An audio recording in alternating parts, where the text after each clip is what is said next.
আমি এখন যেখানে আছি সেটার নাম হচ্ছে রোমের ত্রেবি ফোয়ারা। ইতালীয় ভাষা ফন্তানা দি ত্রেবি, ইংরেজি ভাষায় ত্রেবি ফন্তাইন। ইতালির রাজধানী রোমে অবস্থিত একটি ফোয়ারা। এটি রোম শহরের বৃহত্তম বোরা। আনুমানিক ১৬০০ সালের দিকে যে শৈল্পিক রেনেসাঁ শুরু হয়েছিল, ফোয়ারা এবং পৃথিবীর সবচেয়ে সুন্দর ফোয়ারাগুলোর একটি হিসেবে খ্যাত।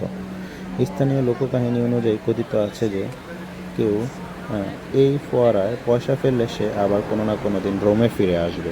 ত্রেবি শব্দটি এসেছে ইতালীয় শব্দ ত্রে এবং বিয়ার সংক্ষিপ্ত রূপ হিসাবে, যার অর্থ তিন রাস্তা।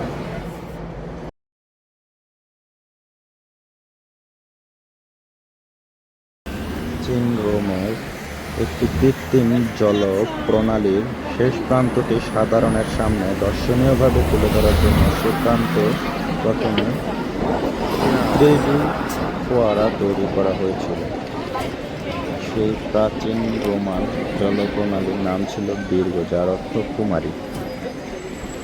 আমি প্রথমে পিয়াজ্জা দি বার্নিনে নেমে ৭ মিনিটের মতো হেঁটে ত্রেবি ফাউন্টেন দেন ত্রেবি ওখানে পৌঁছালাম।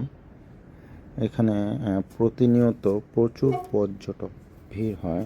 যখন আমি এখানে নেমে যদি বার্নিনে নেমে হেঁটে যাচ্ছিলাম, তখন প্রচুর পর্যটক দেখছিলাম। ফাউন্টেন দে ত্রেবির উদ্দেশ্যে সবাই ম্যাক্সিমাম ওখানেই যাচ্ছিল। ১৯ খ্রিস্টপূর্বের দিকে রোমান সম্রাট আগুস্তের প্রিয় এক জেনারেল কন্যার স্বামী মার্কুস বিপসানিয়াস আগ্রিপ্পা জলপ্রণালীটি তৈরি করেছিলেন। আমি আবার বলি নামটি। রোমান সম্রাট আগুস্তুসের প্রিয় এক জেনারেলের কন্যার স্বামী মার্কুস বিপসানিয়াস আগ্রিপ্পা জলপ্রণালী তৈরি করেছিলেন, যার দৈর্ঘ্য ছিল ২১ কিলোমিটার, যার ১৯ কিলোমিটারই ছিল মাটির নিচে। পান্থেয়নের নিকটে আগ্রিপ্পার হাতে নির্মিত তাপীয় স্নানঘরে পানি সরবরাহের জন্য তিনি প্রণালীটি বানিয়েছিলেন। ত্রেবি নির্মাণের আগে অবশ্য প্রণালীটির শেষ প্রান্তে একটি ফোয়ারা ছিল।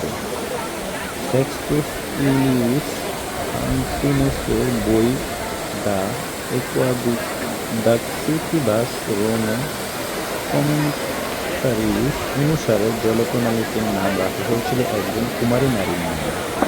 রোমান সৈন্যরা তৃষ্ণার্ত ও দুর্বল অবস্থায় যার দেখা পেয়েছে। কুমারী মেয়েটি তাদেরকে কাছের একটি পানির উৎস পথ দেখিয়ে নিয়ে গিয়েছিল। সেটি ছিল তিব্বতিনা ও কোল্লতিনা রাস্তা দুটির মধ্যবর্তী স্থান। দুটি রাস্তায় রোমে এসে শেষ হয়। এই উৎসটি কখনো ধারা জলের পানি সরবরাহ করে। ৪র্থ শতাব্দীতে রোম শহরে ১৩৫২টি ফোয়ারা ছিল। ৫৩৭ সালে অস্ট্রোগোথ রাজা ভিটিলুসের আক্রমণে বীর্গো জলনালীর কিছুটা ক্ষতি হয়। বর্বরবাহী আক্রমণে একসময় নালীটি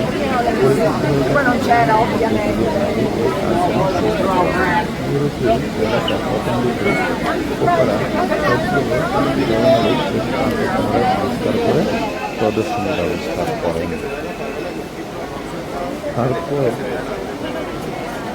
এখানে প্রতিনিয়ত অনেক পর্যটক ভিড় করে। আপনারা একটা ভিডিওতেই দেখতে পাচ্ছেন। ফন্তানা দি ত্রেবি এই স্থানটি ইতালির প্রাচীনতম ইতিহাস বহন করে।